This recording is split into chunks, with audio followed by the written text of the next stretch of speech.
গত 3বার চেয়ারম্যানে ছিলাম, আজ চেয়ারম্যান ভালো লাগে না, এবার 2 কোটি খরচ করছি ডাইরেক্ট এমপি ডিট করার জন্য। 3 লাখ জানে দে যে ভোটটা আমার জন্য দেয়। গত 3বার চেয়ারম্যানে ছিলেন, একবার কি হয়ে গেল গা? একটা রাস্তাঘাট কিছুই বানান নাই, অফিস আদালত বানান নাই, আবার এলাকা এমপি হিট।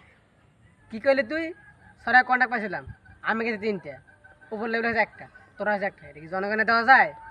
এরপর যে এমপি যেতে পারি আমি রাস্তা থেকে বাড়ি গেছি বাড়ি যা এলাকা সবাই জানে দে ভোটটা আমার দে।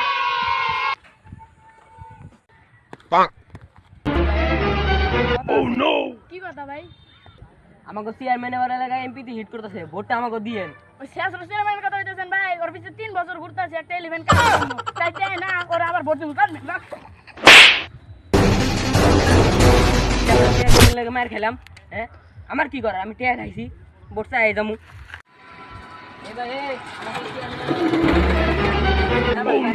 ভোটটা আমাকে চেয়ারম্যানটা দিয়েন। ওই সেটা চেয়ারম্যানে ভোট দিমু, আগের বছরে ভোট দিলাম রোডে ঘাটে 3 টাকা গাড়ি বাড়াইলে পুলিশে ধরে, আর ওই চেয়ারম্যানের কথা কইলে আর 500 টাকা বেশি নেয়।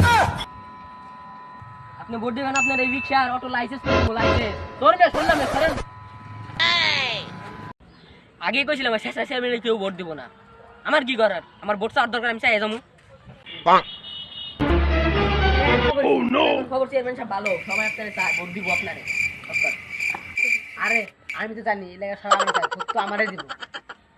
দিব, শেষারেলি চেয়ারম্যানে ভোট দিব, ভালো করে দিব। যার কাছে ভোট চাই শেষারেলি চেয়ারম্যানে ভোট দিব। চেয়ারম্যানকে ভোট দিব। কে রে কিছু কইলি? না না না, কিছু কই নাই। চেয়ারম্যান সাহেব যা কই হ্যাঁ, মিছিল বাই করা লাগবো। যত টাকা লাগেনি এটা মিশলে অসর। মার্কা রাখি রে, মার্কা রাখি, আরো ধরে, মার্কা রাখি, আরো ধরে।